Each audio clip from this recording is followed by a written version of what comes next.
Hello and welcome to Duos in Destiny, where we are two dudes in a dungeon. Some might say two dudes, one dungeon. What? Maybe dragons. Oh. I'm your quartermaster, aka the Dungeon Master, Logan, and I would like to give a very special shout out to Jason Wardell of In the Vast Forest on Spotify and Bandcamp. He produces all of the music that you hear on our show, so please check him out. Show him your love from us. Hey guys, I'm Brandon, and I'm your player. We feel the love. It's awesome. We are on episode number 9. Boom, boom. Which is crazy. This is just nuts. Every single Wednesday, please subscribe, like us on all the channels, YouTube, Spotify. We'll slowly be working our ways into other things. Instagram, Facebook. Facebook. We got all sorts of channels nowadays. Thank you, everybody, for tuning in. Really, there's no reason to keep talking. Without further ado, last time on Commander's Log. A splash to the face is what awoke Carson. Down by the river, by name, a man named Dinosaur, down by the river. Down by the river. He almost broke me with that one. I was like, all right. Pizar bringing Carson back from the brink of death yet again, as he turns out to be a pretty good survivor. A very tragic history of the planet was found, one that, ultimately caused Carlisle to retreat back to the Starhammer and kind of hunker and hide behind his bed, where Carson later found him. But before that, an agreement between Carson, speaking for the Starhammer, was made with the town chieftain, or the clan chieftain, where they were to reunite all 5 tribes of the Leonins within this planet in hopes to make them strong again in order to fight the invaders coming to their planet. Moreover, with this, they were going to break up. Pizar was going to go find one. Chief Gordon, as well as 3 magic users, are going to learn from Zage in order to operate and jam themselves, and the hopes to any ships that they steal, they will be jamming and use them in the fights to aid them in battle. All 3 aboard, plus Chief Gordon, they headed toward the Cliff Riders, where it was a fairly quick travel, getting and having a little bit of room for speed, and they were able to get there quite quickly. Just as we were approaching, a very large bird had taken off from the side of the cliff, as we were all standing and looking at this happen. That's where we find ourselves tonight. So, picking up there, Chief Gordon kind of Captain Morganing it on the front of the bow of the ship with his foot up on the masthead. This large wingspan just unfurling beneath you guys on the cliffs way below, and it's rising to you quickly. And you kind of just see the silhouette of the wings as they're slowly rising up to you. And then you make out behind that one figure, there are multitudes of other wings, like an entire flock, coming up towards you guys. And Chief Gordon looks backwards at you with this kind of like wicked grin. And he says, "We are here. The Cliff Riders come to meet us." As all these birds, not birds, as you come to find out. For one, there is this large dinosaur-like creature. It is a dinosaur. It is a Quetzalcoatlus flying up rapidly at you. The wingspan expanding over 30 feet beyond the width of your guys' ship. And it's coming at you, rapidly approaching. And there's a lot of smaller figures behind it. As it's making a beeline straight for the ship, you almost think it's on a collision course before it quickly veers off just to one side and rushes past the ship. The entire deck of the ship kind of like rocks in the wake of this massive creature that just flew past. Give me a perception check, would you? Ooh. I shall.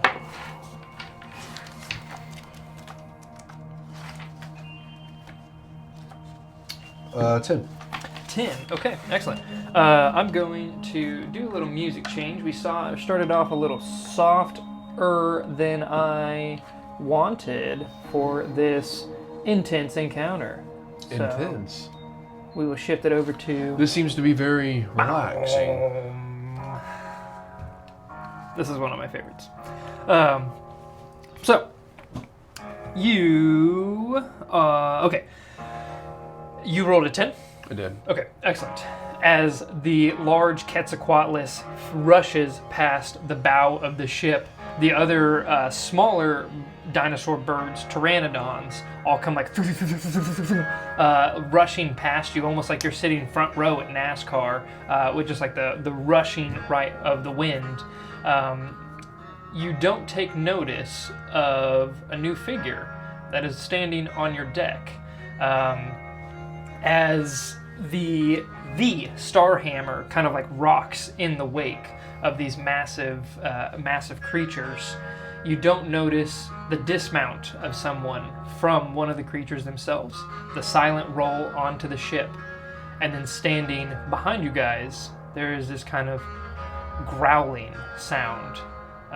As you turn to look, Chief Gordon quickly intercepts between the two, and the two exchange a mixture of growls, chuffs, and roars, a very primitive lion folk language that you have heard prior from just whenever you first arrived. That similar language is exchanged between the two, and Gordon looks back at you guys and he says, "Do not make any sudden movements. These people, they do not know outsiders like you." They go back to talking back and forth for a minute. And you do notice, I'm going to backtrack just a little bit, the figure that dismounted is a lion folk. Unlike the Moonshade tribe, which are very a dark gray furred, this, and also they're pretty tall, around the 6 foot mark. These lion folks are closer to a grayish white, kind of like a dirty white, and the tallest, this one is right about 4 foot tall, so he's very short in comparison to Gordon. And the two almost seem mad at each other, it is a very heated exchange, and you guys kind of sit there in anticipation before all of a sudden they rush at each other and embrace in a hug, and kind of like a brotherly hug, and then he puts the other one, they release the hug, and he looks back at you with this broad grin and he says, "We have an agreement. We will slay a beast for them and they will fight. Is these terms acceptable?" Yeah, we will slay that beast for them. Alright? Do you know what the beast is? No time like the present then. We'll take you there. Right now. If you're ready. Sure, yeah, I think we're ready. Let's go. If you're confident, I'm confident. Alright. You see the short lion folk kind of nods at this point, the two exchange a quick back and forth. The shorter one nods at him, and then just kind of walks towards the edge of the deck and then just leaps off. But, hey! And I run to the edge and I look over. And you see, as you look over, the large wings of the Quetzalcoatlus just straight underneath as he kind of grabs onto the neck and slides down into this saddled position that you see. And they take off in front of the Starhammer. You guys quickly gain the pace and kind of just stay at a respectable distance behind them. And you find yourselves in this massive flock of pteranodons led by one Quetzalcoatlus, the Starhammer, amidst the entire flock. You're looking over to your left-hand side, to the, now I gotta think about this, port is left. To your port side is the cliffs, the very tall, stark, white cliffs. With a closer inspection, you take note that the cliff sides are very holy, in the fact that you can see little caverns, caves, and alcoves. You see nesting pteranodon within those alcoves, and then on closer inspection, you take note and you see other figures, other lion folk individuals moving about the alcoves and the cliffs themselves. And they're all kind of watching the spectacle of this massive flock just beyond them. Everything to your starboard side and beneath you is just stretching ocean. More water than you have ever seen. More water than anybody aboard the Starhammer has ever seen, except perhaps Chief Gordon. You fly for 30, 45-ish minutes, not too terribly long, before you guys come to a bay.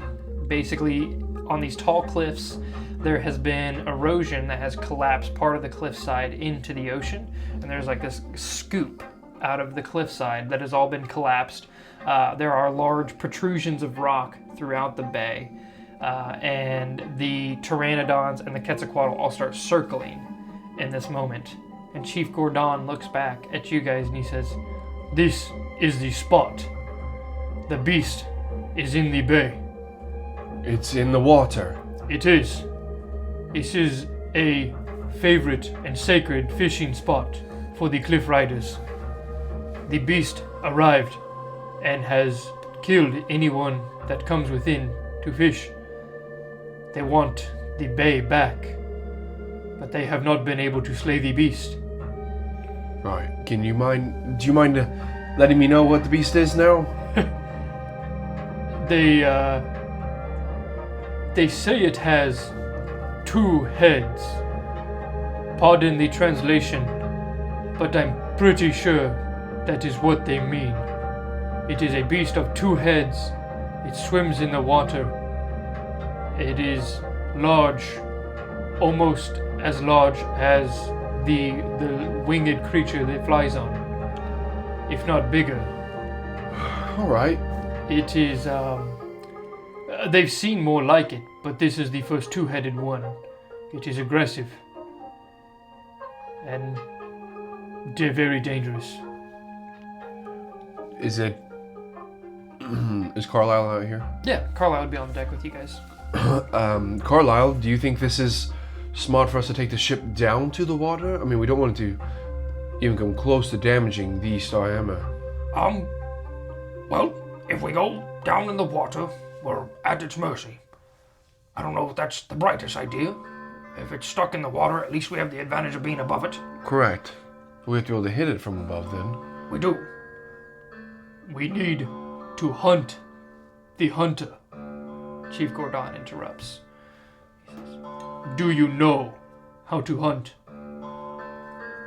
Carlisle's like, Well, I do not. Never been hunting. Unfamiliar. and he looks to you.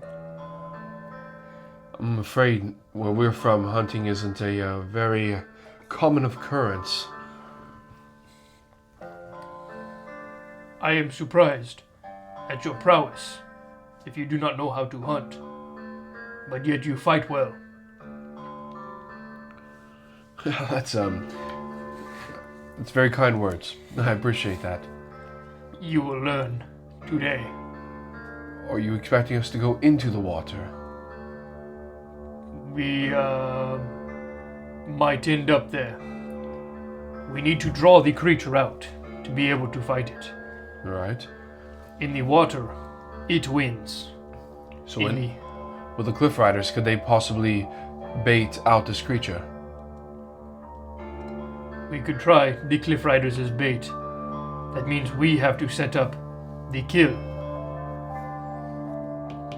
Alright. Unless you have a better idea. This ship, what weapons do you have? And we've got the 2 ballists on the back and the very large cannon underneath your feet.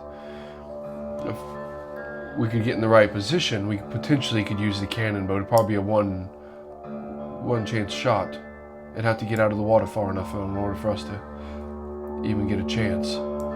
One shot would be good. The aiming, how do you aim the shot? Where do you need to be? We need to be... I gesture towards the front of the ship. We need to... we need to be able to point the ship at the creature, and then that's where we would shoot from. The ship that... The large eagle's mouth on the front. That shoot. Yes, it's a large cannon. I am unfamiliar. You probably are, as I was as well before boarding this ship. It would cause mass damage, but it would be very unique situation, I think, in this to be able to use it. The ballista at the back, as I gesture up towards the back, those ones might be more useful.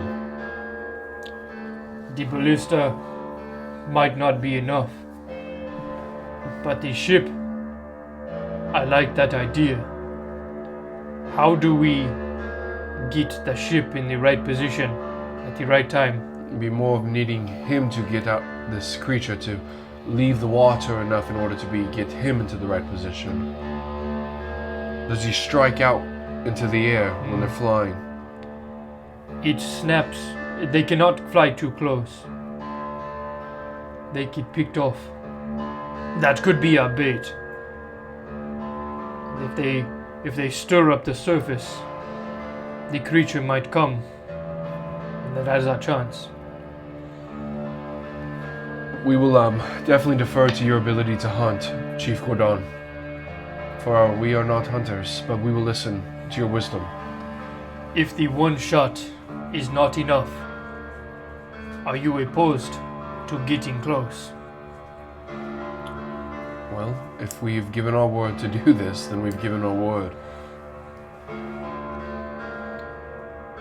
It is foolish, but I think our best chance, if the shot does not end the creature, it might be worthwhile to jump from the ship onto the creature.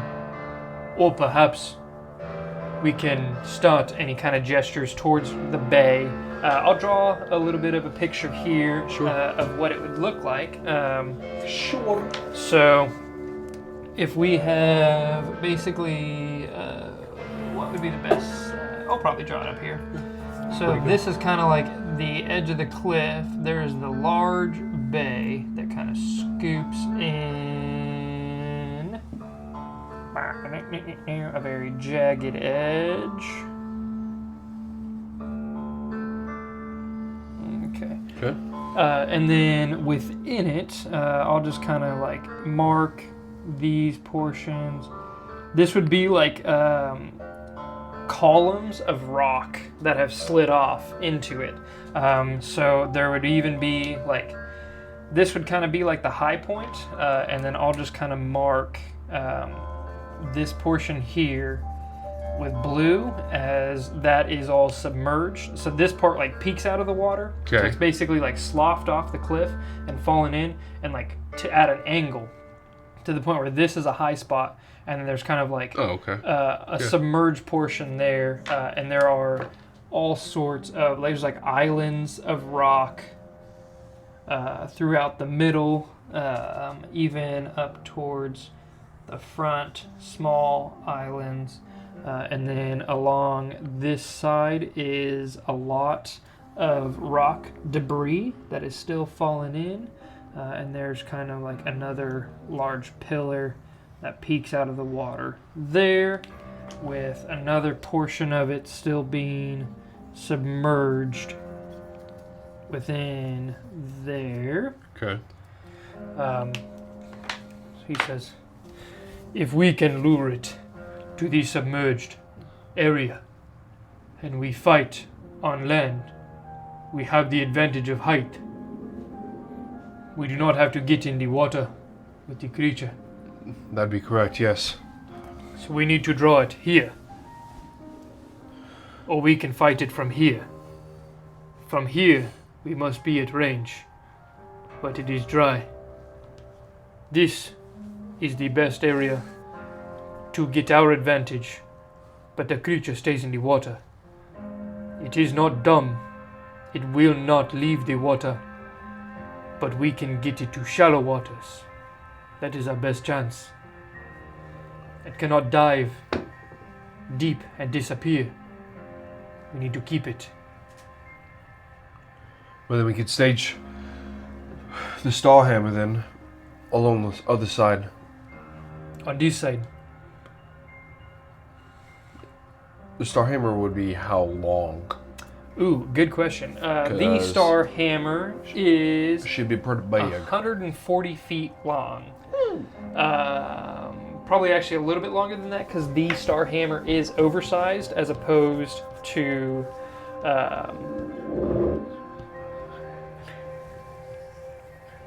How much? 100. 100? Okay, awesome. Okay. So yeah, the Star Hammer would basically have to be up on this dry portion, kind of like at an angle. And it can remain... It can't really remain stationary where it's Right. at within the air. It kind of has to keep a movement. And so at best, it would be able to be in this position for a short time. So... I do not know your ship's capabilities.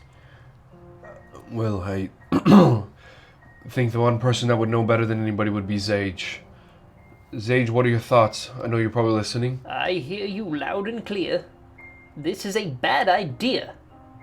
You're risking our lives and this ship for what? Noted. If this ship goes down, we are here, on this planet. Torvengard and everything we came here for is forgotten. Is this worth the risk? Carlisle?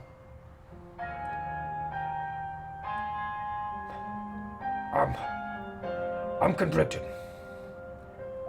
We need the allies. And this is a sure shot. Without question, these people are willing to fight for us. If we do this one favor.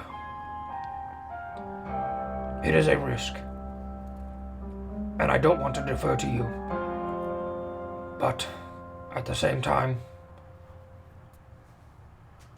I say yes.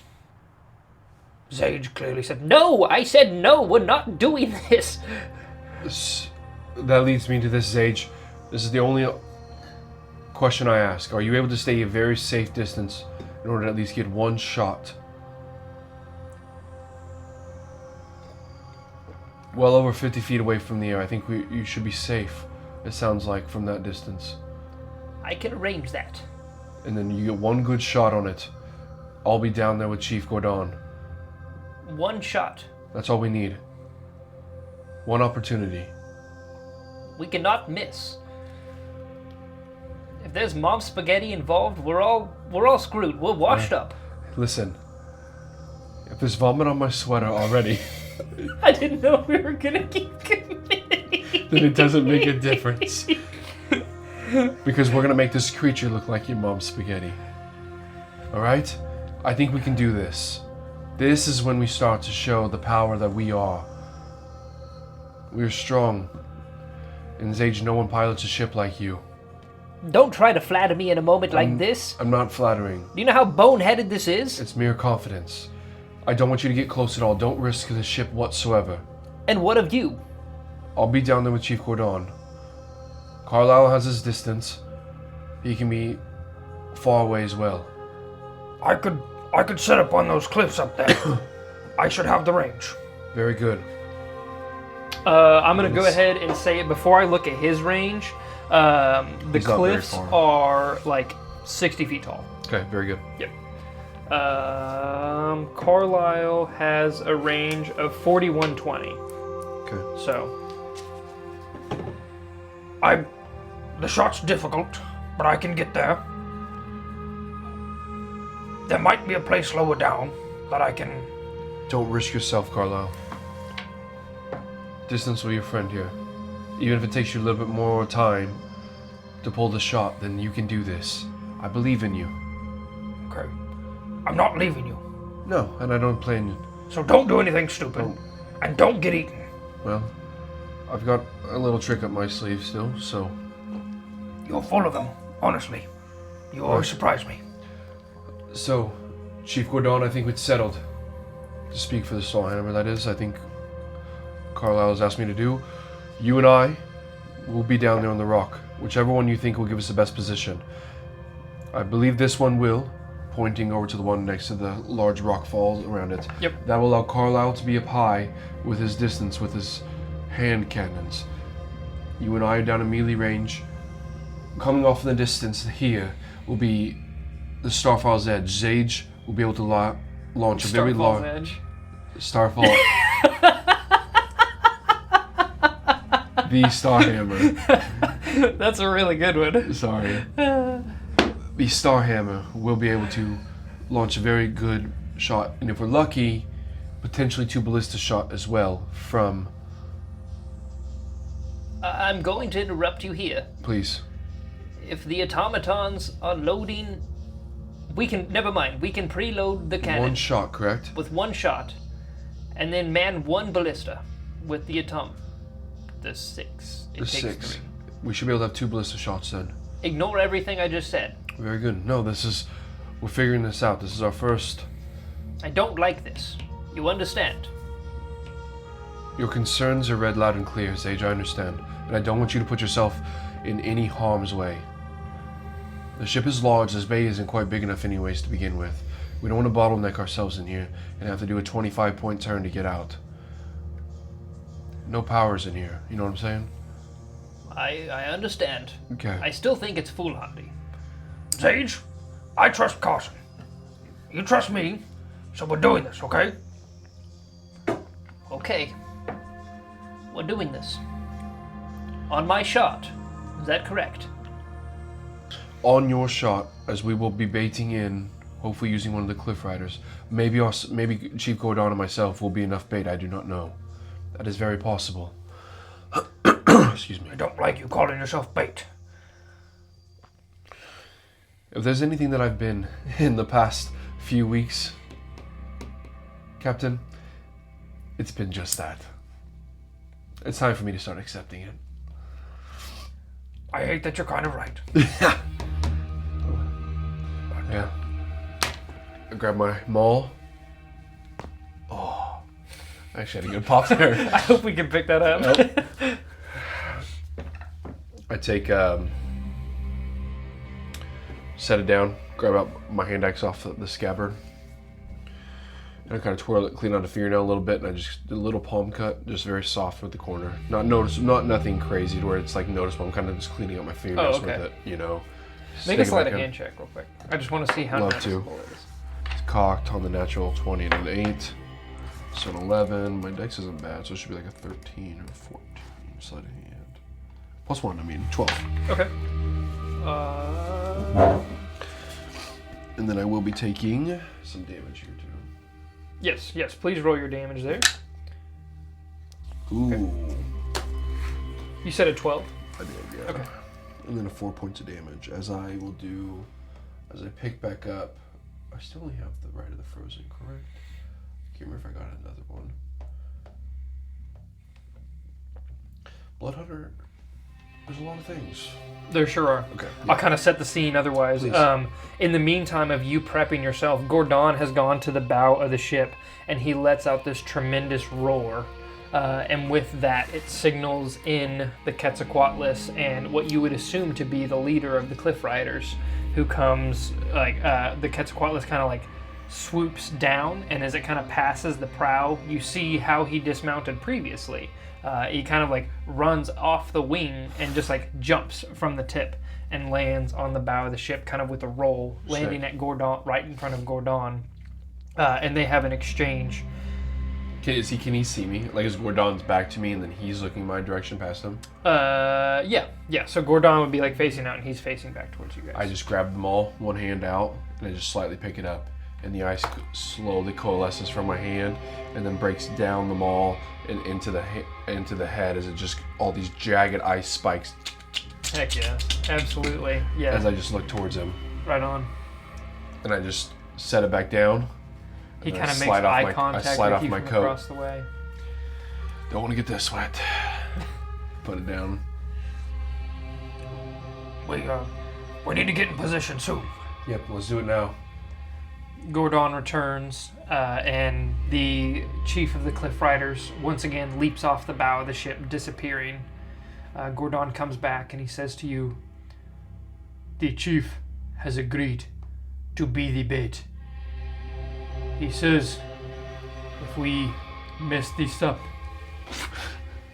well, we don't want to find out what happens."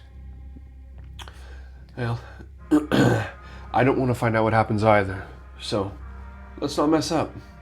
You look ready. Why are you bleeding already? I'm not. Just hasn't quite healed from the last time. Let's get ready then. Can we be taken in?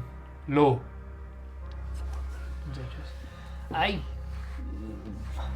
Against my better judgment, I'll drop you off. Carlisle, pick your spot. I'll drop you off first. And Carlisle is going to choose right here. So again, he's 60 feet up. I'm going to use the tall stand there. And then to kind of differentiate your guys' height, I'm going to put another stand there. I don't know quite if you can see. So that would kind of signify you guys being at the top of the peak there. Oh, it's fine, yeah. I'm just going to kind of color this in a little bit more. Make it stand out a little bit there. Okay, cool. So theoretically, yeah, we could take these black lines off and then... Oh, yeah, absolutely. It might help a little bit. Yeah, for sure. And then, of course, this is all water throughout there. So. Hopefully those watching... Oh, Carlisle's dead already. Hopefully those watching are able to kind of see that action a little bit. So... Alrighty. We could just keep... Would it be easier just to keep us down here?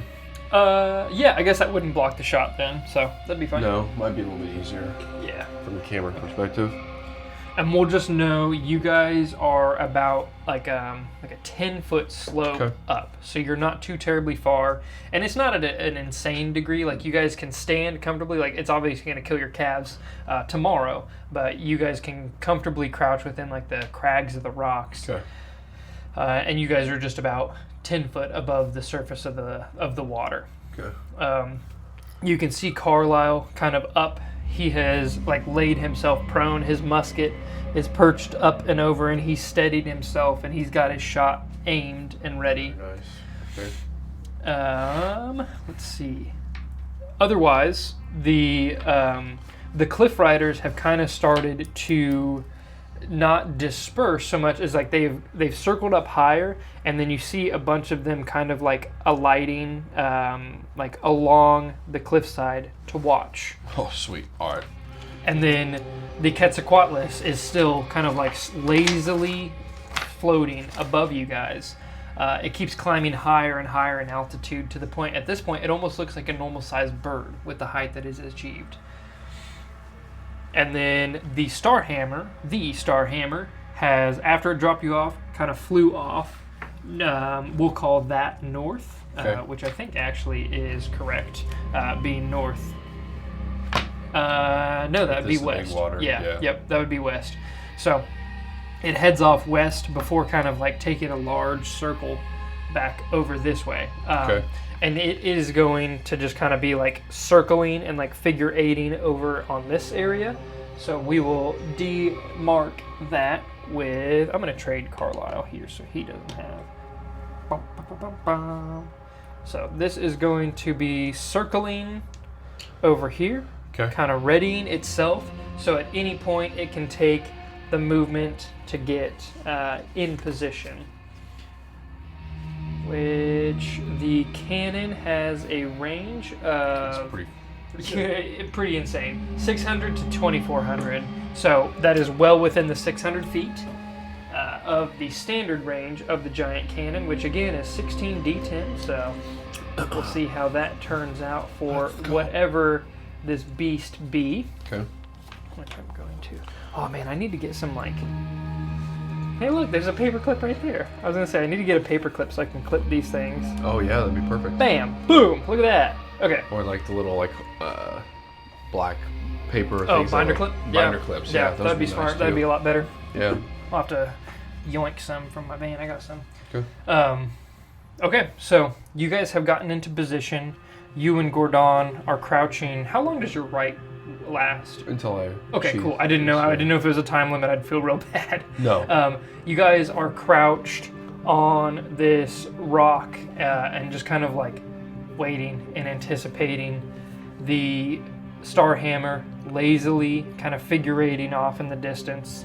Carlisle sighted in close to where you guys are at. and then the Quetzalcoatlus starts lowering down and down.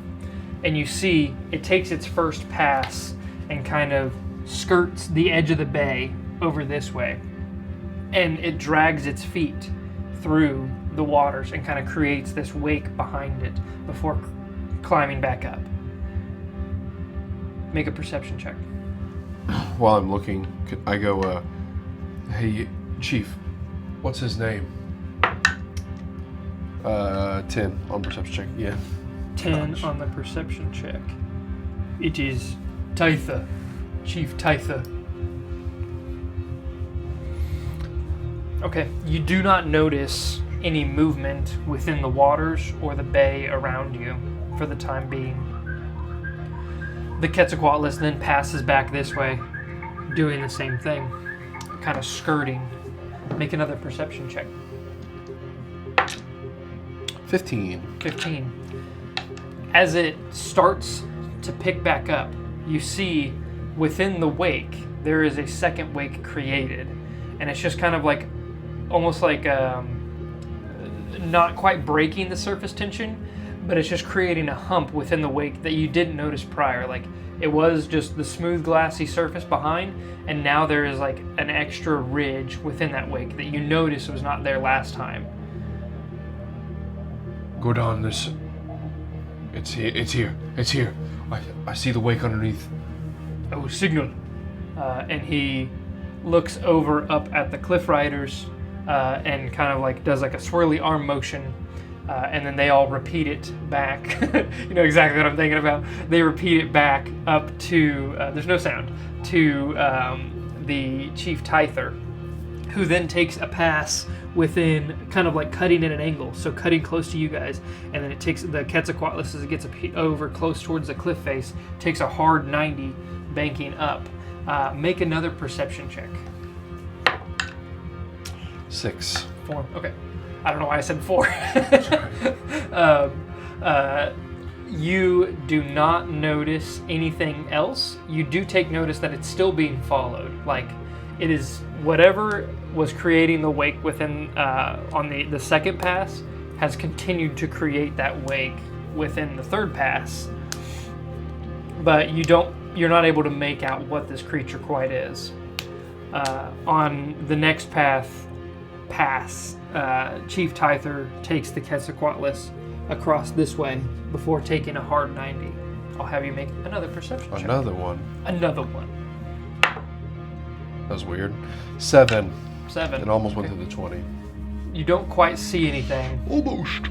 On the next pass, Chief Tyther comes in very close to you guys and swoops in and then turns and banks along this way before perching, like the Quetzalcoatlus like stops in mid-flight and kind of like grabs on to the side of the rock face and is just perching right along the cliff over there. And there's kind of like rocks cascading down, disrupting the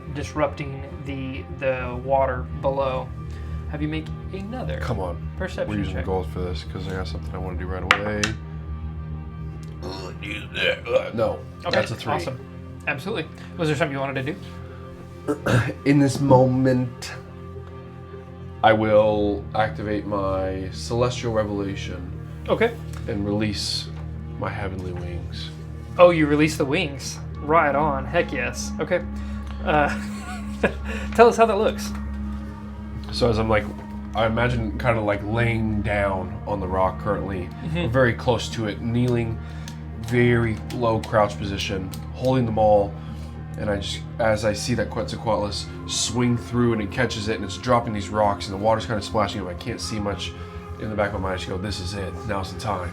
And I just kind of like pull my shoulders back a little bit and like just release, and I can feel that energy pull as the 2 spectral wings just sprout from my back and just flow out very quickly before they draw back in, and they mimic my hair, whereas like that top of them is that dirty blonde, and then the edge of the feathers and the wings are all white. And it just pulls back in to a close knit behind my back. It's trying to keep that low profile very quickly. Right on. Okay, so they just basically like, and then right back in. Yes. Okay, awesome. So hold close to your body. Gordon kind of side-eyes you and he says, "A mystery you are, And with that, all of a sudden, there is this eruption from the water. From this side, so basically your side just to the right, Okay. there is this like massive creature breaching from the surface, straight from over here, leaping through the air towards the Quetzalcoatlus that is like perched along the wall. At that point, the Quetzalcoatlus like takes its arms and launches itself off, cascading more rocks down into the water below as the creature just narrowly misses it. What you see before you What do I see? is what you, Brandon, knows as a plesiosaurus.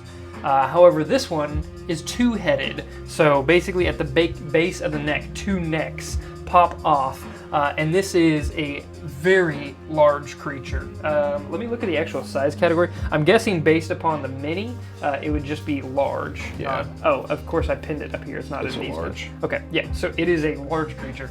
A plesiosaurus. Yeah, it is 100% pushing the category of large on that aspect. Okay. As it lunges through, one of the necks kind of snaps up at the Quetzalcoatlus and it's kind of taking flight, and then the other neck turns and sees the two of you perched on the top of the rock face. And with that, I'll have you roll initiative. Let's go.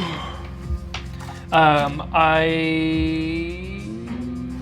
am gonna need an initiative from the Starhammer. I have initiatives for everybody else, so I'm gonna go Okay. ahead and roll for that one. Okay. Solante. That's not what I mark with. Okay. What you got? 14. 14, right on.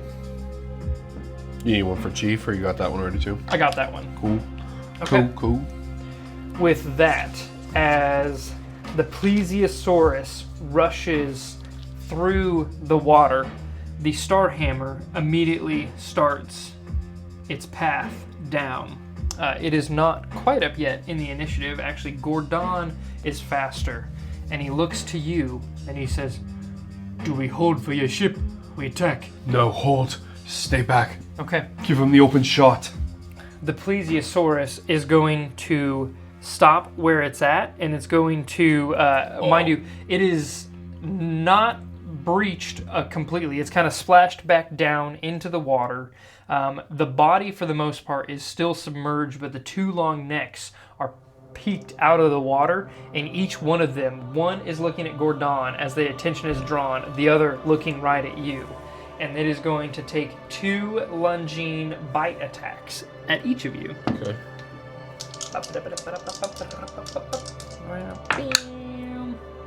Okay. The one going to you is probably going to miss with a 9. That is miss. The one going to Gordon is going to hit with a 28. Oof. Gordon is going to take a hefty bite as the Quetzalcoatlus grabs hold of him, dealing... The plesiosaurus grabs hold of him. Sorry, you're so right. Thank you for correction. That is going to be a total of 12 points of damage Yikes. to Dear Gordon as it takes this massive chunk out of him, and it has him in his grasp. So he is currently grappled at the moment. Let me do some quick math. That would be... Yes. Okay. So immediately Gordon, he's like, "Help!" as he immediately gets picked up and he's starting to get whipped around by the head of this Quetzalcoatlus. Carlisle is going to shout from above, "Are we still holding?" You can fire! And he unleashes his attack. It is at disadvantage from this distance. However, he is firing with his musket. Oh, that was a crazy roll. And it kept rolling and rolling. A 12 just misses. So as it goes to fire, he's like, "Quit moving!" and unleashes the bolt, and it splashes down, basically like hitting into the rock right in front of you guys, and zizzing off into the unknown. Ending his turn as you see him start to reload. It is to you, Carson. Me? Yep. Is he grappled, or is Chief Gordon grappled or restrained? He's like grappled. Yes. Okay. Yeah. But he's up in the air? Yeah. Okay. I don't think that would make him restrained. I don't see why it would. I think it would just be grappled. Maybe I ought to do that. Then I can see the whole thing. Oh, look at that. What is the difference between grappling and restraint? Grapple's a much lesser version where he's just zeroed. Speed, I think, is the big one, and the restraint is where you'd have like disadvantage on attacks. Not that I would know. Yeah, so grappled, speed is 0, can't benefit from any bonus to its speed, and the condition ends if the grapple is broken. Correct. Restrained is attack rolls have advantage against it. He would be restrained. I do apologize. Okay. I wings expand, and I blast up to him, throw out the handle of the maul. Quick, Chief, grab a hold. And We gotta pull you out now. Okay. And I'll do a contested check on him. Contested strength check as you play tug of war with a Plesiosaurus. Yeah, this is gonna be a tough one.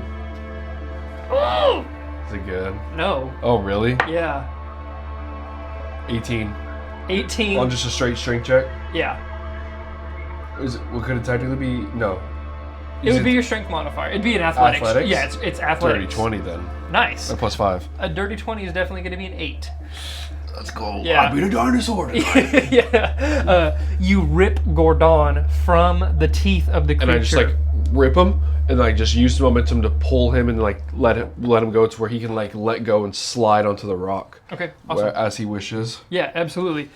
You do notice you basically rip him straight from the teeth of the Plesiosaurus, and so he takes a little bit of bludgeoning or bleeding damage as you rip him free and place him back onto the ground. And Gordon is kind of like, oh. And he looks up at it and he. At that moment, as his roar is unleashed, I flap back. Star Hammer. I'm gonna flap back like, I'm probably 10 feet in the air, but I'll flap back a little bit, 5 feet back a little. Yeah, for sure. Okay. Preparation here. Yeah, absolutely. The Star Hammer comes over the. Basically, you see it like just this out of the corner of your vision. First, the cannon, and then the entire body of the ship as it's kind of slightly Pivoting. I don't know. Yeah, sure. Pivoting downwards. I was trying to, there's a word for it, and it just went right out my head. It starts with a P. Who knows? It starts pivoting downwards to aiming up its shot, and it is going to take the cannon shot. The one shot. Do not miss your chance. I think it hits a 15 on the die. Okay, yeah, actually, 15 on the dice? Yeah, a 21. Let's go. Definitely hits. I will have you roll 8d10. 8d10. Because it's 16 d10. Yes, correct. Let's go. 8d10, and I will roll the other 8. Roll straight on the die. Oh, 10, no. 8. 18 on 3. That's wild. That's okay. I rolled really low for a total of 7. So together, that was 25. Hold. We'll do it separate. Do Yeah, yours, I'll keep 'cause mine. I've started adding mine together. Yeah, you're right. 28, 29, 36.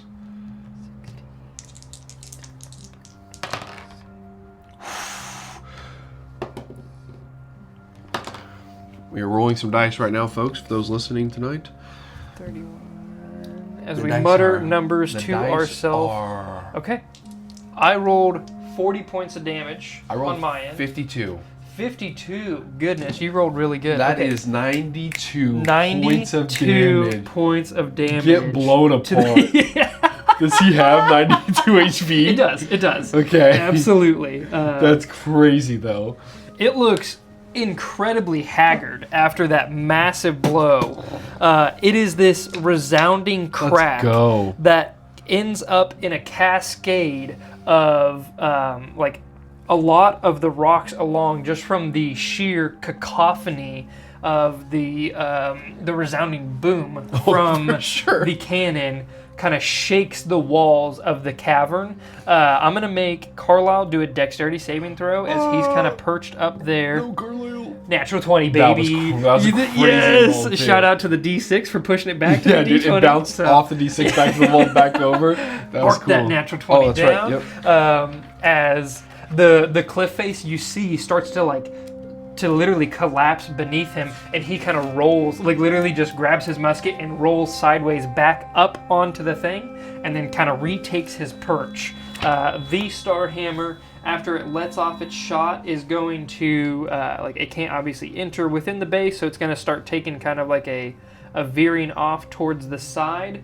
The total movement of the Star Hammer at this 40. height is 40, so we were here. I'm going to call it like 15 feet to kind of just like pivot down. So it's got 25 feet more movement.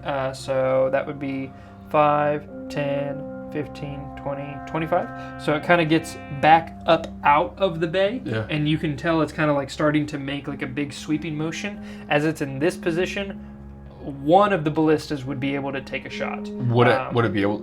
Are they canted over to where it can actually see a good visual? I'm totally fine with it if it doesn't make sense. I mean, if the ship has to pivot away and up and out. Yeah, I would say it's pivoting away, so it's almost like banking. Yeah, it has to bank up. No, I get it. I'll let one shot come off. I'll have you roll the ballista shot. The modifier is a +6. The range is 120, so we're good here 17. on the range. 17 is going to hit. Roll 3D something, right? 3d10. Yep, 3d10 Hey, piercing damage. my D10 have been on fire. Let's see if you can do it again, boys. This D10 is on fire. No, 11. But 11 it's positive points. damage. Nice. Absolutely. Plesiosaurus has, for one, 2 of the flippers basically got completely blasted off by the cannon. So I'll say like the 2 right flippers, it kind of just like sinks within the ground. Yeah. The ballista comes sweeping in and pierces straight into one of the heads, debilitating it. For the sheer amount of damage that's been happening within this, I'm going to give one of the heads disadvantage on its next attack. Sweet. You did 11 points? Is 11 that right there, yep. Okay. I just wanted to make sure on that one there. Okay, so with the 11 points of damage from the ballista, the Star Hammer is done with his turn as it starts to get back out. Gordon, bleeding profusely in his state, he kind of like looks up, growls, and he charges straight at the Plesiosaurus with his spear in hand.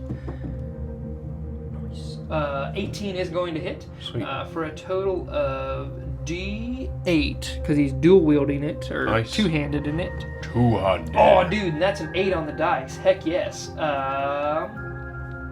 His modifier is a +2, so that's 10 points of damage from.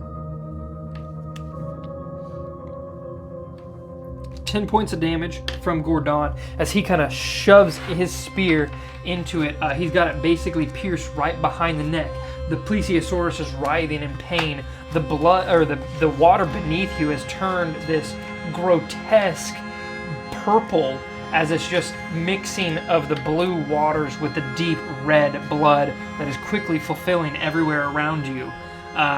Ending Gordon's turn as he's kind of like locked in the combat with it. It is going to take us to the Plesiosaurus. It is going to take 2 bite attacks. The disadvantage one, you flew back further. Okay. 2 bite attacks to Gordon, 1 with disadvantage. The first one is going to be a 15 to hit, which Gordon's AC is right in front of me. He's a 16, so it just misses. Let's go. As he goes to bite, Gordon still with he has the spear pushed in place, so he pushes it downwards a little bit and rolls off to the side, so the Plesiosaurus just barely misses, kind of nipping at the butt of his spear. The second attack is at disadvantage with a 2 on the dice. For the lower of the 2, both miss as Gordon is kind of like rolling, ducking. He completely abandons the spear as he kind of backpedals at this time. It's time we have a win. He lets out this massive roar and he says, "Kill it!" Carlisle, from way up high, reloaded the musket, taking his disadvantage shot. 17 and a 19 on the dice. Definitely going to hit. The dice are hot tonight, ladies and gentlemen. Are. That's a total of 24 to hit, and then the musket is a D12. D12, that's sweet. Nice. For 13 more points of damage. Absolutely, you guys are taking massive damage to this dude, courtesy of the Star Hammer. Courtesy. Okay. the plesiosaurus is hanging on for all of its life. It is with no escape in the death throes as we come to you, Mr. Carson.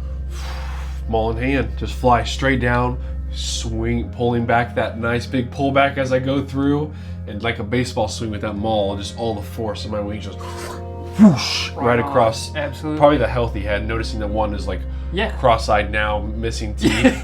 You know, like it's like Bobby Mata. So I'm.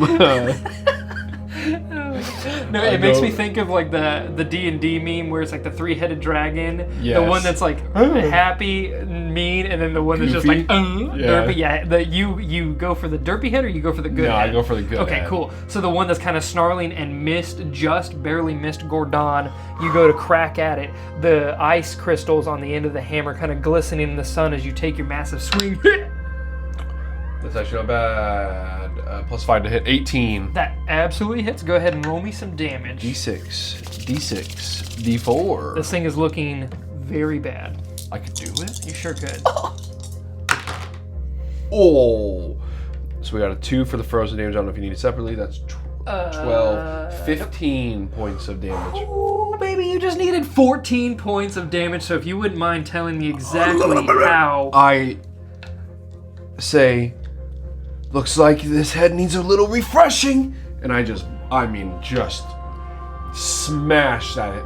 The good head, I just obliterate it for the most part. Yeah. Just puncturing through, the ice crystals don't even break. It hits that puncture first with the force of the ice, and then as it allows them all to just go through and shred through the other head. As I just, gross. Like that flying. So it's complete mincemeat. Yeah, that flying just allows me to like put all that pressure behind it, and I just swing through. His head just goes limp, and then just falls heavily into the little bit of remaining water. Insane. Okay. And the body of the plesiosaur kind of just starts to like float there in the water as the water is just slowly turning to this entire bloodbath all around you. We deserved one good win. Dude, I didn't anticipate you guys to, like, I knew the Star Hammer, like, obviously it was probably going to hit and it was going to do some massive damage, but I figured, like, with a couple of bite attacks, you guys would be in bad territory. No, you guys obliterated that thing. It was awesome. We deserved one good battle. Absolutely. After almost dying 4 times, I think it is. Like pretty much every combat. Yeah, and Carlisle's been down several times. Yeah. Gordon didn't make it by the grace of Femus. Yeah. On the very edge of like those 2 attacks, that was storybook. We looked super tough in front of the Cliff Riders. Oh yeah, you guys came to show for sure. Like you guys absolutely displayed the prowess. Yeah. Exactly what you needed. Sweet. There is this ear-splitting roar erupting from all of the cliff sides around you. The pteranodons take back to the sky, and you see the Quetzalcoatl start to slowly drop down. And it's spiraling, basically like taking a full sweep around the bay, and the pteranodons are all circling around it, almost like blotting out the sun. It's like a cloud has moved in and is just entirely above you guys before a few of them start to come back down. Like a few pteranodons have lighted on here, and then next to you there is like this massive pressure wave of the Quetzalcoatl wings that just whoosh, whoosh, whoosh, and drops and lands right next to you on like the perch of the rock that you guys were standing upon, crowding your space a little bit. Go ahead. If I may. Yeah. Feeling this sense of victory, I feel like my immaturity would show for a second in this sense. As everybody's landing, I get the hammer slides down and my hand's just below the head of the hammer, and I just throw my hands out flexing, and I just let out a roar. Heck to yes. like almost like empower like the people. Yeah, absolutely. Not really sure what I'm doing, like, but I'm like, they'll know what I mean. Yeah. And I turn face up high on the rock. Then I kind of look toward Gordon for a second to like, hey, join me. Yeah. And I just go, and just let out this deep bellowing, like. Right on. You know, the anger of everything. Finally, I felt like we did something right. Heck yeah. Make a performance check. Performance. I'll give you advantage on this one for the moment. Ooh. Advantage for the moment. I don't think it's going to performance. I'm pretty sure performance is 0, so we're going straight roll here. Ooh. Natural 20, baby. No way. Okay.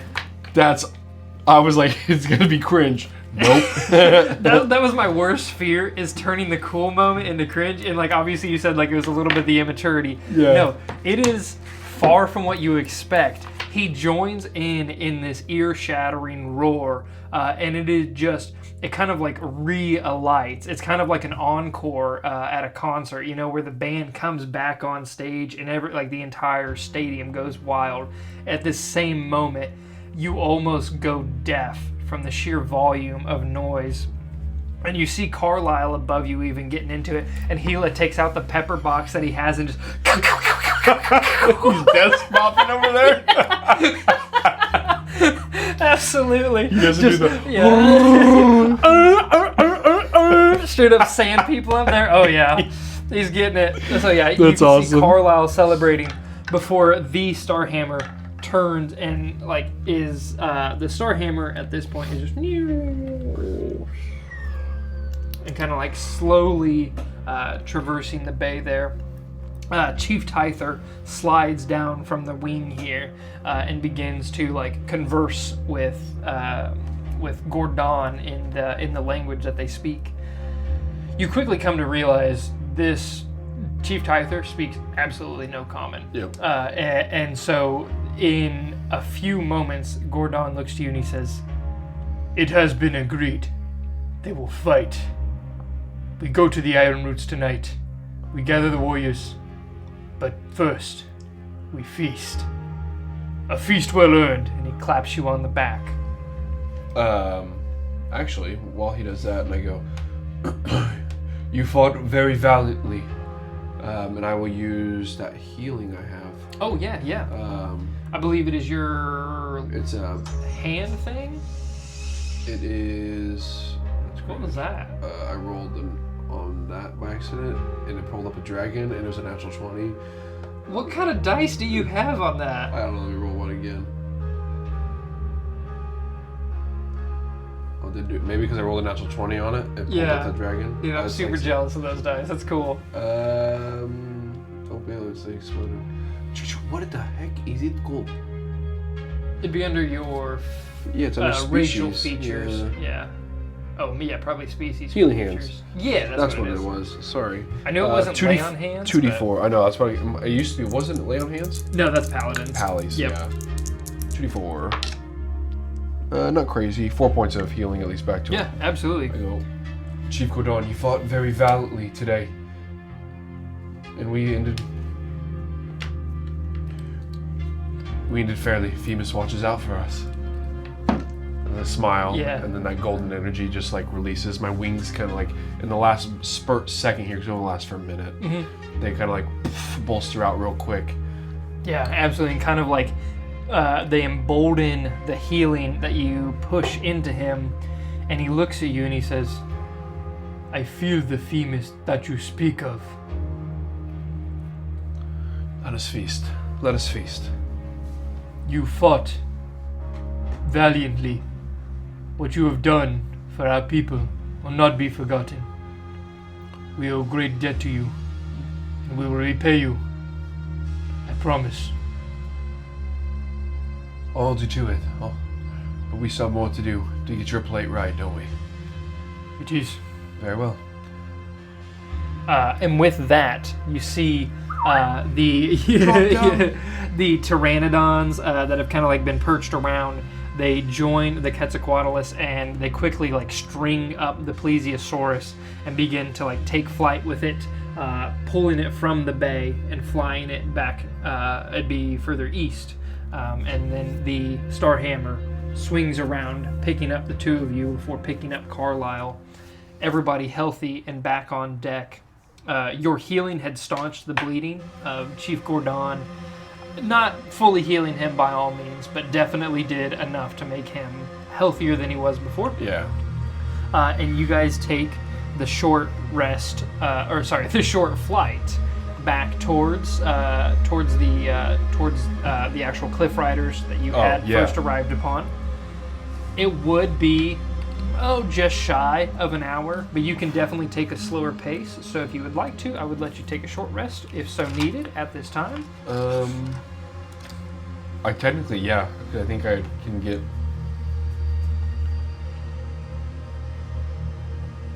it'll give away my right, but I think that... Is it a short rest? Oh no, it's a long rest.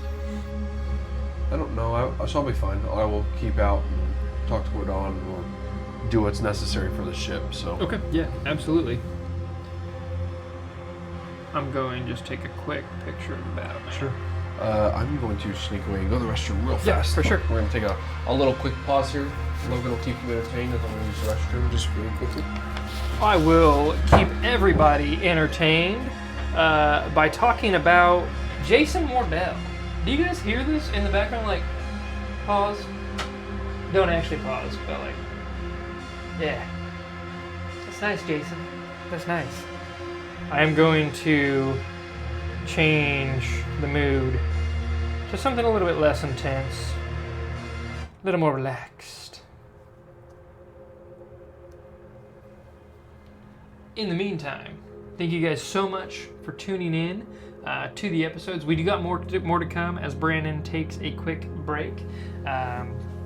We are currently on session 9 of our episodes here, and we're very excited to be sharing this journey with you guys, so thank you so much. Perhaps we just edit this part out, and I'm not just sitting here in silence. Or maybe I tell you guys a joke. I don't know any jokes. That was the joke. Here he comes to my rescue. In 5, 4, 3, 2, 1. Oh, he ducked the camera. You should have. I'm back! Right on. Is there any conversations or anything you would like to do within reason during your short rest as you kind of regather yourself? As we're kind of at the edge of the ship there, I'll just lend Chief Gordon's ear and just say, before we enter the tribe, is there anything that we should know about the Cliff Riders people? Good mannerisms, bad mannerisms? Don't want to lead to any disrespect. They do not have visitors often. It was rare for even me to visit. Ironically, the last time I was here, they told me, do not return until I can fly. Chief Rattlef. I fear what would have happened if I had returned without you and the star hammer you fly upon. No, you know what? Chief, you did that. You returned flying. I knew what I was doing. There's a reason you're chief. You're a smart man. These people, they live a simple life, but they are free. Free from worries. And for now, free from the danger of the blight. They might not even know. I did inform the chief, but the rest of them would not. Very well. I will keep my mouth quiet and not say anything too crazy.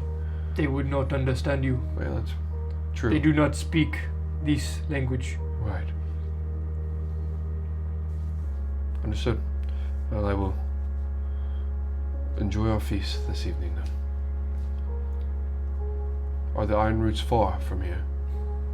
They are pretty far, yes. Alright. But with this ship, not far. We will need to escort the Cliff Riders, so a long flight is ahead of us. Very well. Very good. Right. If you would not mind, would you tell me more about Femus? I felt something I hadn't felt before when you healed me. I had tried to speak with him the other day, but I got no answer. I would imagine you felt his warmth. Themis is known for his creations. I'm not sure how familiar you are with that of smithing. The use of an anvil. I know nothing. Well,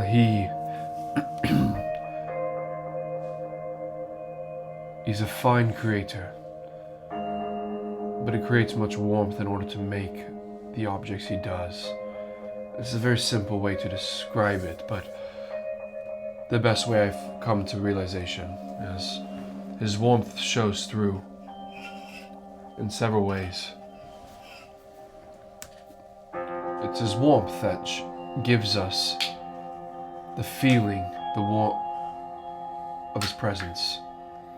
He might not be able to communicate and hear the words that he speaks, or you see the signs that he's with you, but it's that little bit of warmth on those cold nights when you're hurt. That's what you feel. Similar to the feeling of your healing. Very much so. I'm not sure if I control what it feels like, or if it's more so what he's given me the ability to do that you feel. But I like to think that I share that connection with him from that extent, and so I push that feeling when I can heal. Whenever you healed me, I felt hope. Like everything I have worked for was worthwhile. And I have achieved something. Well, that's very true. You have achieved a very large amount of things, being chieftain alone. But I think what you have next will prove how hard your hard work will prove your hard work in the end, by reuniting the 5 clans, the 5 tribes. Something that has been done for decades. Since the war, since the Reign of Fire. 139 years ago. Well, Correct. Then I can only imagine that this will be remembered for quite some time. There will be tales of your doings, of you bringing the 5 tribes back together. I seek not glory for myself, but for my people. Of course. And that's all and I mean our by lands. it. That's what I mean by it. For your people. Thank you for bringing hope to us. Thank you for not killing us when we first landed. Or even. I was more worried about the cliff riders.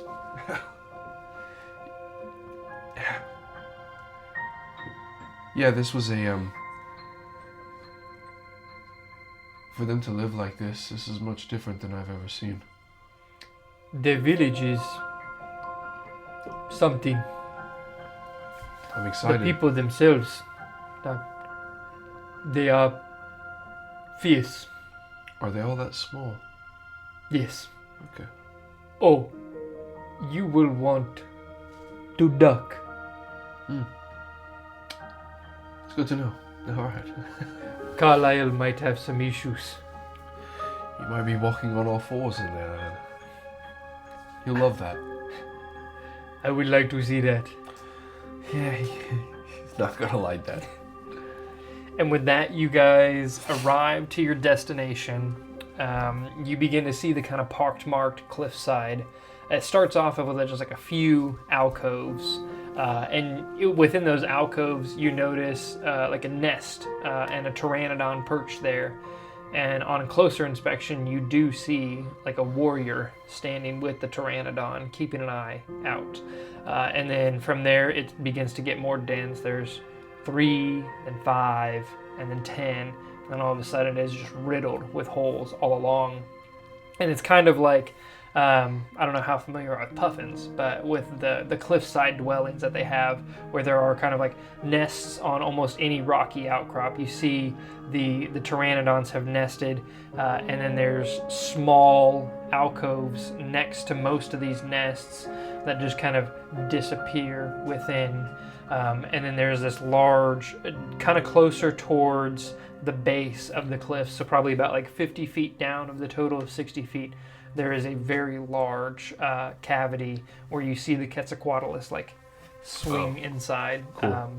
The star hammer goes to kind of like attempt to follow, but it quickly sees that it is nothing more than just like a large cave where the Quetzalcoatlus stays. Okay. And so instead, you are dropped off on top of the cliff, and then kind of gathered by some of the other pteranodons. So, not unfamiliar to you, the feeling of flight. Sorry. Oh, you're fine. The feeling of flight, but definitely for Carlisle, as he's like picked up from like two shoulders, like the pteranodons just kind of claw your shoulders and like pick you up, and he's like, Oh, this is incredible! Look at me! Carlisle, Carson, are you seeing this? as he's just I'm kind seeing it. of flapping around, and you see the pteranodon is just like sinking a lot quicker than it is with the rest of you guys before you guys land on like a small little ledge and are led inside by the small lion folk that picked you up, or that came and got you with the pteranodons. So immediately upon entering, you know why Chief Gordon told you to duck. The alcove itself is a little bit taller than about like 5 feet-ish, and then the tunnels quickly shorten down to that 4-foot area, maybe just a hair higher. In some spaces, they're a lot shorter to where you actually have to like get down and crawl. Before too long, Carlisle was like, I don't think I like this place. I'm just gonna hang out in the open air if that's okay. Oh, would you like me to stay with you then? I wouldn't mind the company. That's fine. We'll wait. I'm sure they'll find us. Chief Gordon will have communication to have. I know that we're leaving in the morning, I believe, to find the iron roots. Chief Gordon confirms, and he says, I will speak with the Cliff Riders about what is to come and what we are fighting and what we are to accomplish. We can leave in the morning. It will be a long journey, probably most of the day. Prepare yourselves if you need. Tonight, you are welcome to stay here if you would like. Otherwise, there will be dinner soon. If you have not had plesiosaurus yet, I have not either, but they seem to like it. I'm up for trying anything at least once. Ask Carlisle. He tries a lot of things. And with that, Chief Gordon kind of slips into the very skinny cave entrances. And you and Carlisle, dang it, I just twice in a row mixed up your guys' names. You and Carlisle are kind of just perched on the ledge, overlooking the large ocean, just feet dangling off the cliffside, watching the sun slowly sink. If there's anything you'd like to do in this moment. I think I would just enjoy it. Yeah, absolutely. Carlisle, there's a very long stretch of silence before Carlisle kind of like looks over at you and he says, I think we chose right. I was very nervous to come here to the planet itself and then getting involved in a whole nother war just to find allies. But I think this is right. I feel the change we are making.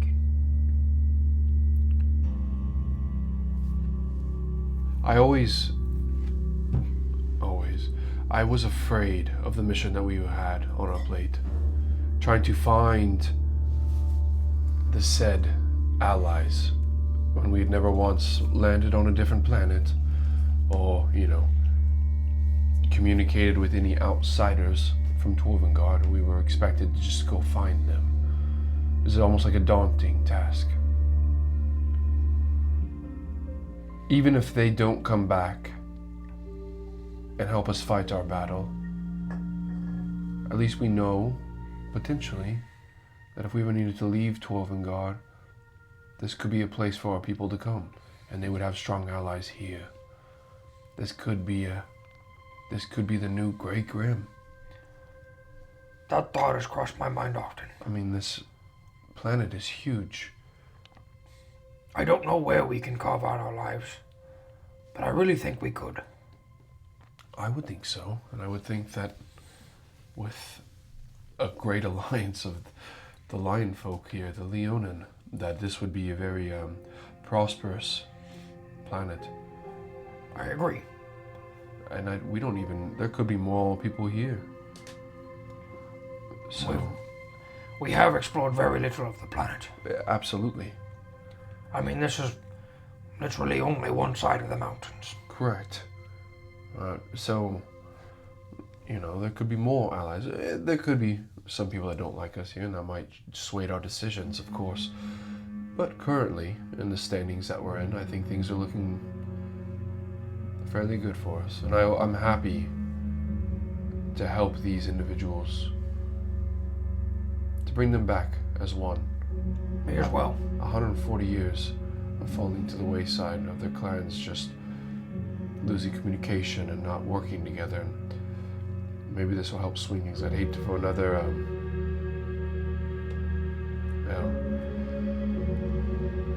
I would hate for a race of people to be extinguished. There's a large tear that kind of wells up and falls out of his eye. And he looks at you and he says, I would hate that too. and you can tell he's like choked up at the moment and he can hardly get it out. And the silence stretches onwards.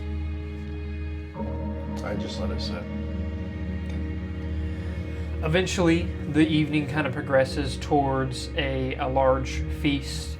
Everyone starts to begin to pick their way down the cliffside. And there's like little, basically like if you go into one alcove, it connects to a tunnel that takes you down to the next, and you can kind of like leapfrog between alcoves and small tunnels that way. And it does get pretty uncomfortable, and Carlisle complains almost the entire way about the tight spaces and constantly having to like pull his jacket off just so it quits catching on all the different rocks, and he's like pushing things in front of him as he's literally like inching worm through, and you're kind of like helping him pull along, and he's having a horrible time here in these cliffside caves. But otherwise, you guys slowly make it down to the Quetzalcoatlus Den, where a large feast is held, and for the first time you try Plesiosaurus. A very well-cooked meal is had. There are not a lot of like grains or vegetables by any means. It's mostly just like a very carnivorous diet, but you enjoy the evening with the people. They're decently friendly. They treat you guys with as much suspicion as they do curiosity. It's kind of a mixture between the two, as several approach you and try to communicate through gestures and like grunts and everything. And let's see, what would be a good role to be like To communicate in some fashion? Yeah, absolutely. Because like I would like to give you a little bit of information, perhaps, if you would. Could fall underneath the performance again. That's kind of what I was thinking. I was like either like a possibility. persuasion, or like just a persuasion performance would kind of make sense to me. They're both charisma based. I mean, they're both 0 for me, so it doesn't make one difference. Absolutely. Oh, I guess performance would be charisma based. For some reason, I was thinking that was wisdom. Or an intelligence, I guess, could be the other side of that coin. I could definitely see the like intelligence as like an interpretation. Mm-hmm. I will let you choose which of those. Let me know which one you choose. I will probably lean more on intelligence because Carson is a little bit of book smart, you know. Mm-hmm. Yeah, absolutely. So I'd rather lean on intelligence than to try to like, as the night progresses, being able to learn maybe and start to tie certain grunts, growls, or to certain things. Maybe try to figure things out. You know? Absolutely. So that would be, overall, that would be an 18. 18, wow. Okay, that's a lot higher than I was anticipating. Awesome. Oh, thank you. Thank you. You, from this evening, there gets to a point where the, one brave individual comes and approaches you and kind of starts to try to communicate. And it is very frustrating at first because they just keep getting mad at the fact that they can't talk to you. But over the course of the evening, the same individual keeps coming back and trying to communicate. And eventually you start to pick up on some of the subtle cues.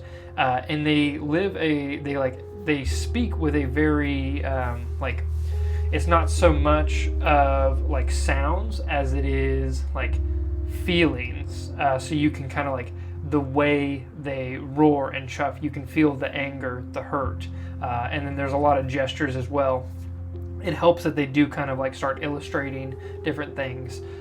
You do take note that along this cave, there is a bunch of, in the alcove of the Quetzalcoatlus, there are a lot of cave paintings along the wall. And this one individual kind of helps to explain what some of these mean. And you pick up on a little bit of the Cliff Rider history. So, when all the tribes were scattered, these tribes were basically clinging on for dear life. There was nothing left for them at this moment, and just a few individuals, a very small tribe, was able to carve out survival.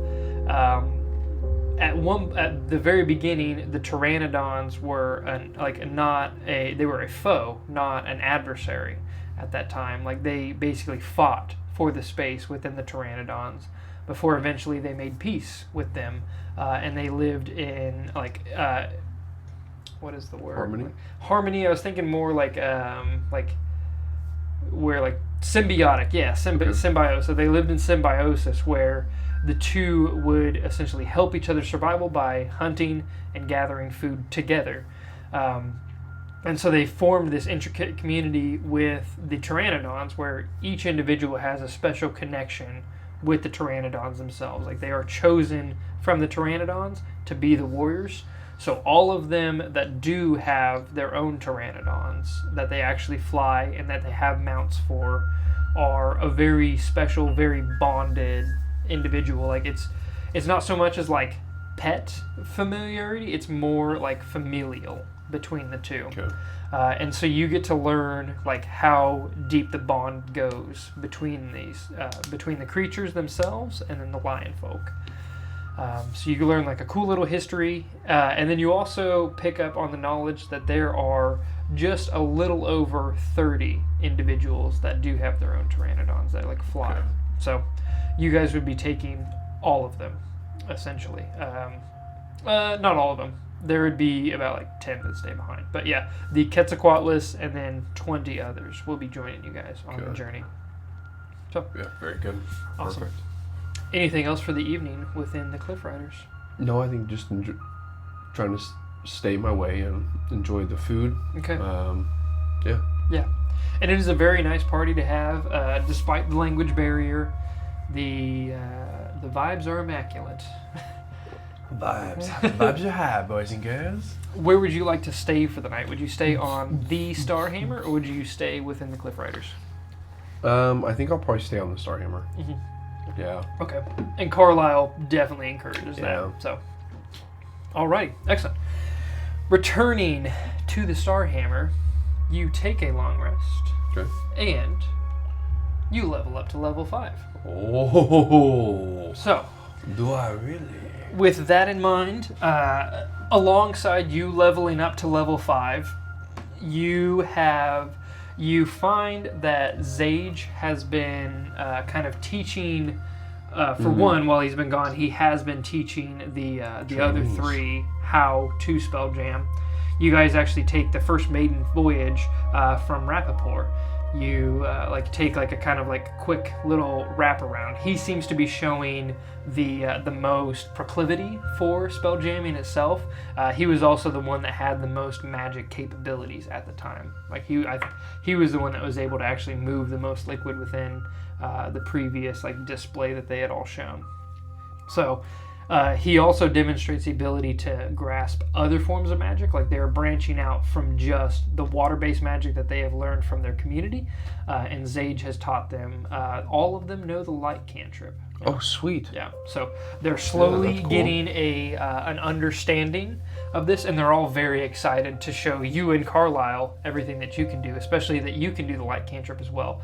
And so there's just like this constant, like everybody around the ship is just light, light, light, light all the time. Little game now. Yeah.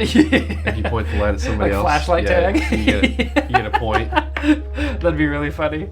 But yeah, other than that, everything is going well among the ship.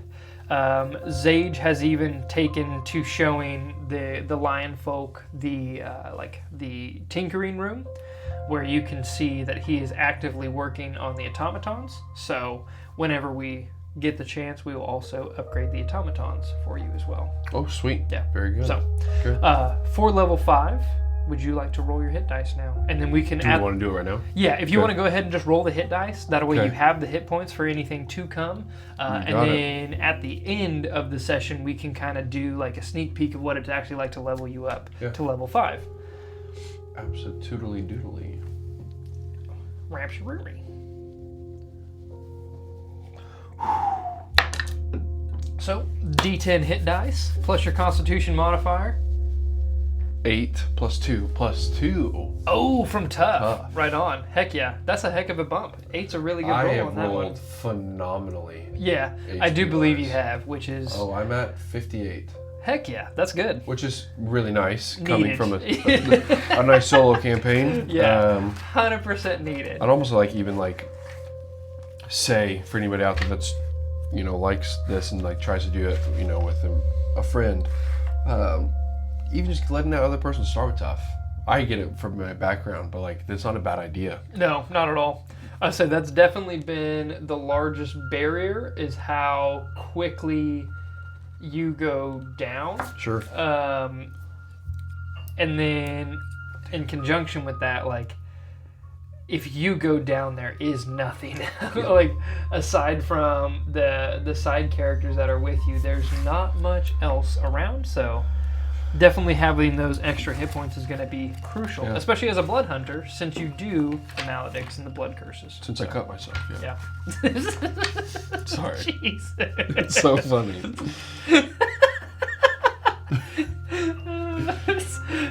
Comment.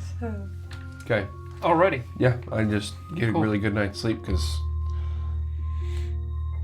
it was a crazy day. Yeah. A lot have happened, so. Absolutely. Yeah. Cool. And the Starhammer, without a great place to actually moor within the cliffs themselves, because the waves along the cliffside are very violent, and you kind of take note of that as well. This weird, these sheer cliff sides, you can kind of start to understand where they formed from the sheer erosion that happens from these crashing waves. You take note as well of the 2 moons high in the sky. Actually, you'd only be able to see one of them because they're kind of opposite sides of the planet from each other. So you only take note of the gray moon. Okay. Carlisle, you find him this evening on deck, just relaxing, and he has pulled out his telescope once again and kind of set it up. And whenever you come find him eventually on the deck, he's like, I'd like to show you something. Sure. What is it? so first he shows you Torvengard, a small speck. He's like, if my calculations are right, that should be home. I hope they are, because it looks intact. And it's not much, but is opposed to the other asteroids around. This asteroid has a small fleck of green added to its very triangular shape. And so you can assume, oops, I hope I didn't just brush the, I hope I didn't just make a big noise. I think I brushed the mic, but you have this small spark of I don't know, what would you feel as you're looking at your home from hundreds of thousands of miles away? No, I think I would just have a brush of peace at this point. Because I feel Carson, I think after today, actually feels like what he's doing is what he's supposed to be doing. Oh, right on. Okay. So, awesome. seeing that is just kind of a justification that he's on the right path. Yeah. So. And then the second thing he shows you is he's like, I also find this peculiar, I guess is the right word. Mm-hmm. and he turns the telescope straight to the moon itself. And you focus in on that, and you notice on the moon, which is largely just a barren gray landscape, much similar to our moon, there are ruins on the moon, like man-made structures fallen to the wayside on the moon itself. Interesting. I thought so as well. It's hard to put an age on them up there from here, but And if you look, And he kind of like cocks the telescope just a hair more.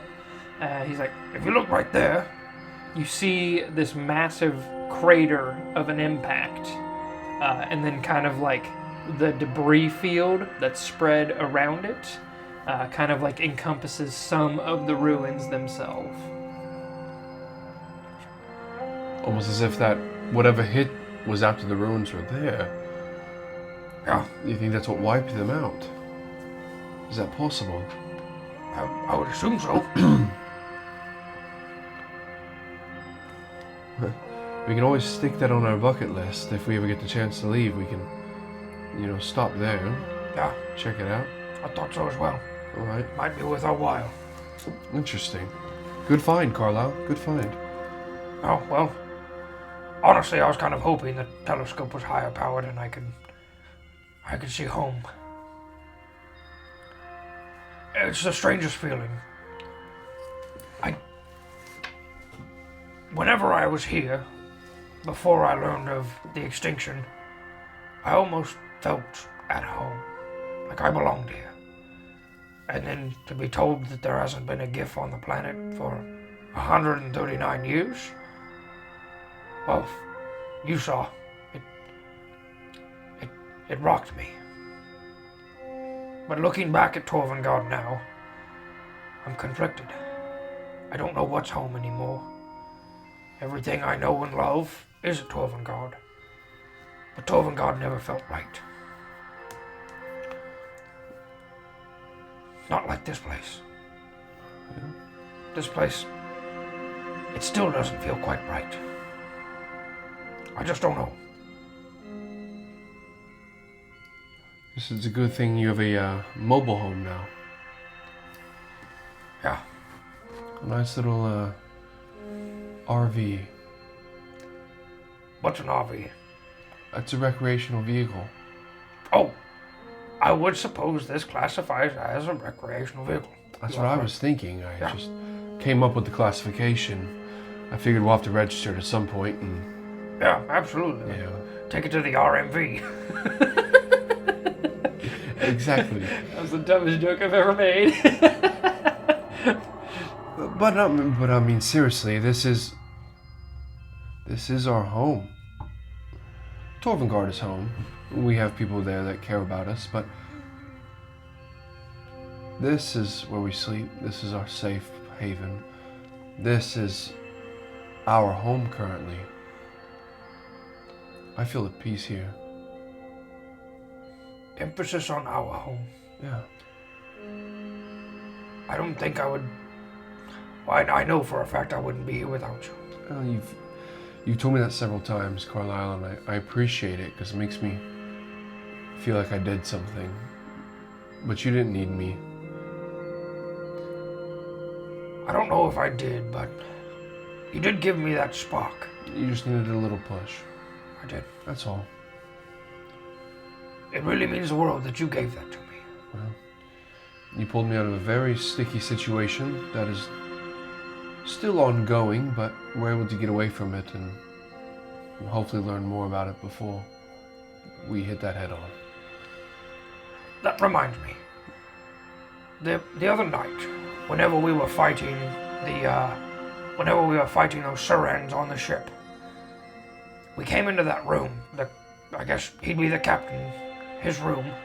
Whenever we opened that door, we saw that symbol on the wall. And then you said something along the lines of, he has to die. What is that symbol to you? That symbol, it just flashed in my mind. It felt like a direct connection to Cognan. To Cognan? Yes. Something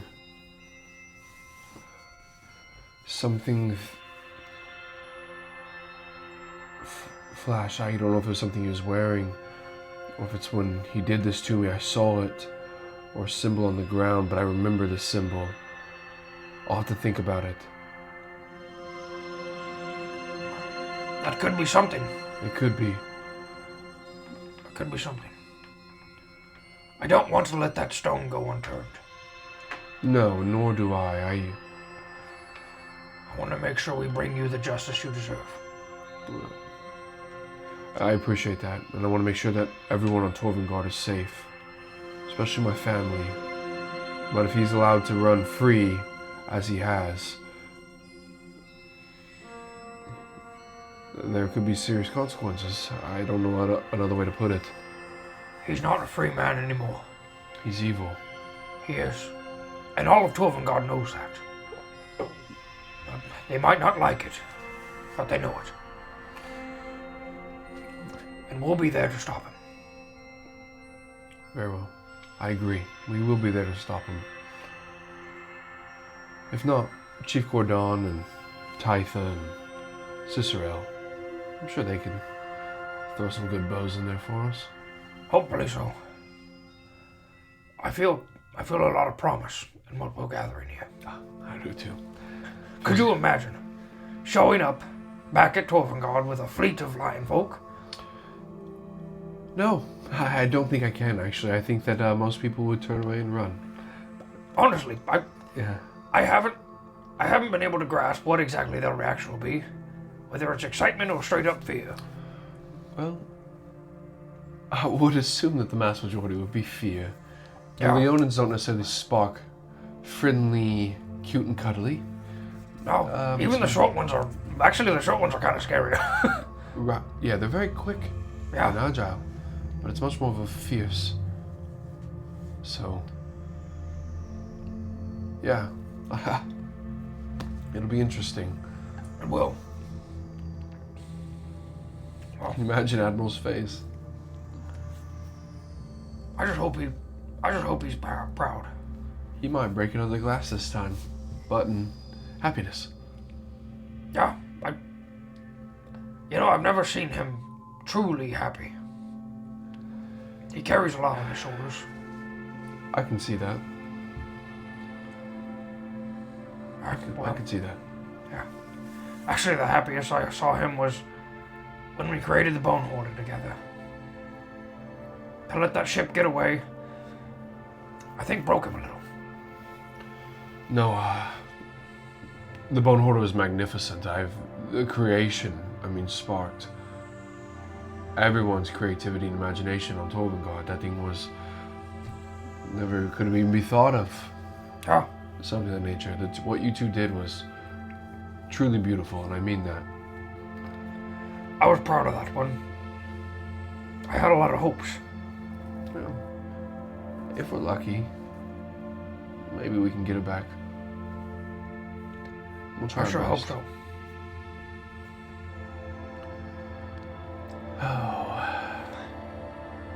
I feel that. I might sleep out here tonight. Oh. Well, if... Weather's nice. Yeah. I think we have a hammock below deck you could string between the mast and the crane. I'll go retrieve that. Yeah. I'm gonna go sleep in my bed. All right. I'll see you in the morning. Good night, Carlisle. Good night. You earned a good night's rest. Thank you, sir. Sure did. See you in the morning. And with that, Carlisle departs, leaving you alone on the deck. Go snag a hammock and string it up and go to bed. Okay, absolutely. Enjoy it. Yeah. And it is a truly beautiful night here on unnamed planet. Dun dun dun. Yes. I just had this. I was like, I almost said it, and I was like, oh wait, no, not quite. But yeah, here on the unnamed planet, you are looking up at the stars, which are out in full force tonight. And it kind of makes you feel small a little bit as you're looking up, thinking about the fact that those stars are all within reach now. With the Star Hammer, this planet is not the end. It is only the beginning. But that isn't the end of tonight's episode. That's the end? That's the end of tonight's episode. Gosh. It sure is. Hey, what a fun session. Yeah. We fought a dinosaur. We fought a dinosaur! Sweet. Well, hey guys, for those that are going to finish here, if you want to stick around, we'll level up, but we'll go ahead and sign off for those that want to call it good on episode number 9. Episode 9. That's crazy. Yeah. I hope you guys are enjoying this as much as we are. This has been a really fun little passion project, and I love the community that we're growing around us. So, again, thank you guys. Okay. Till next time. See ya. And those sticking around. Yeah. The funness of level 5. Level 5. I can't believe I rolled an 8. That's crazy. Yeah. That's crazy. Level 5 also kind of pops off because I do believe you should get extra attack. I get an extra attack. Yeah. I was going to say, as a martial character, you should get an extra attack. Most generally martial characters, Yeah. But I actually might get another spell, too. Yeah, I was curious if anything fun would come out of the Blood Hunter level 5, because I truly know nothing of the Blood Hunter. I do. I get one more spell. Nice. What level? Just first level? A first level spell, which I don't have. Oh, no, I do have. Sorry. So yeah, I'll have 2 attacks, and then I'll get another first level spell, which I didn't really take. I haven't used much. I kind of went a little utilitarian, a little more utility based, because I have that ability to be nice and up close and melee. Kind of went for the spells. And maybe I'll go a little damage just to throw something. I don't have a whole lot of spell slots, but just be able to throw something out if necessary. Yeah. So I'll have to look through those and see. Cool. Whenever you took the level 3, you told everybody what route you went, Blood Hunter, right? I did. Okay. Yes. Yeah, because I was gonna say it's the, what is that one even called? It's Profane Soul. Yeah, Profane Soul. Okay. And then you told them you went the Celestial route? Nope. We didn't hear anything of that. I don't maybe I did. I did say I do recall saying I had a strong connection to Femus. Yeah. But that's where I think that's where I left it. Dang, but that's all right. Only those that stuck around for the After Dark show learned that. Absolutely. So, I'll say that's a little sneak peek for the people that are hanging out. Yeah, out there. absolutely. But it's fairly simple. So not a whole lot of choices, but I'll look over these spells and have a new one next time. Okay. All right. Well, thank you guys. Remember, subscribe and like. Till next Wednesday. Till next Wednesday. A double sign off. Ba-bing! See ya.